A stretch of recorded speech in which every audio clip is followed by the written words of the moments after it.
going to make Bitcoin big and boring so that the majority can start accepting it. So that's why I think we are right there. We have a long way to go in the growth of Bitcoin. And let's now take a look at some possible future valuations. Global hedge funds, for example, they have around $2.3 trillion under management, a part of which is cash. So we can imagine they might diversify just 1% into Bitcoin. Should that happen, according to my calculations, the Bitcoin price should rise to over $1,000 for one Bitcoin. Argentina, there's about $50 billion worth of paper money circulating, and I do mean dollars, so greenbacks circulating in Argentina. Should the Argentines one day decide, or maybe over time decide, to switch that into Bitcoin, Bitcoin prices will rise to over $2,000 per Bitcoin.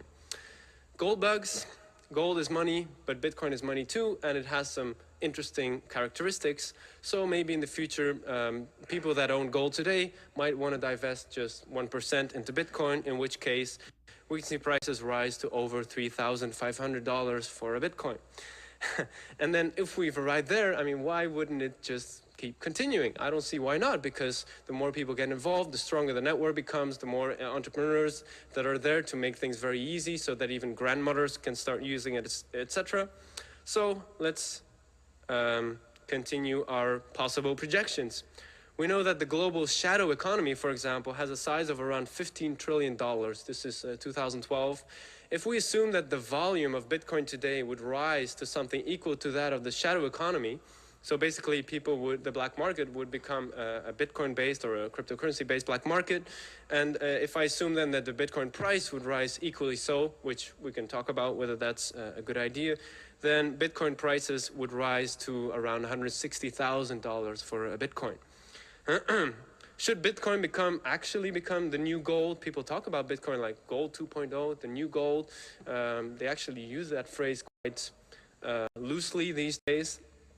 If this really is the case, we know that there's around 155,000 tons of above ground gold. These are the most conservative estimates I could find, the James Turk estimates.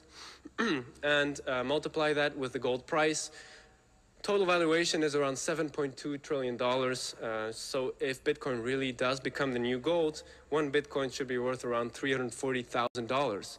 I mean, imagine the implication. You own 3 Bitcoins today, and that makes you a millionaire tomorrow. You own 3,000 Bitcoins and you're on your way to become a billionaire.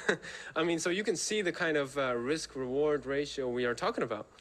And then finally, I mean, you know, Bitcoin is the new gold. The black market is using Bitcoin. Why wouldn't Bitcoin become the new world reserve currency? And then based on, again, the most conservative numbers I could find, what I come up with is a Bitcoin price a little over $500,000 for one Bitcoin. So very exciting indeed. Again, that's why I think the risk-reward ratio of Bitcoin is extraordinary. Everybody should own just a few Bitcoins, even if it's just a tiny percentage